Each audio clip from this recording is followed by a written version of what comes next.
na si Harold and si... Yeah! Ito ang una niyong gagawin. Ano ba yan? Mag-eye to eye at paano mo sasabihin ang salitang I like you na. Ay, may akbay. Ay, may akbay. Uy, may akbay ba?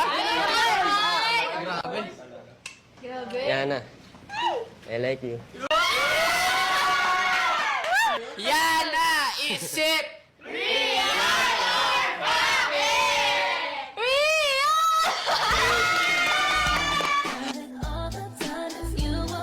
Okay, Yana, ikaw naman.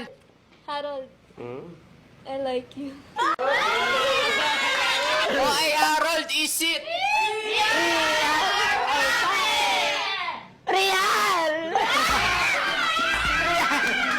Real!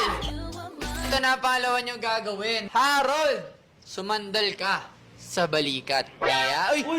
Ang bilis! Grabe! Hindi ko pa tapos eh. Okay, pero sige, nandyan na. Yan na, isip!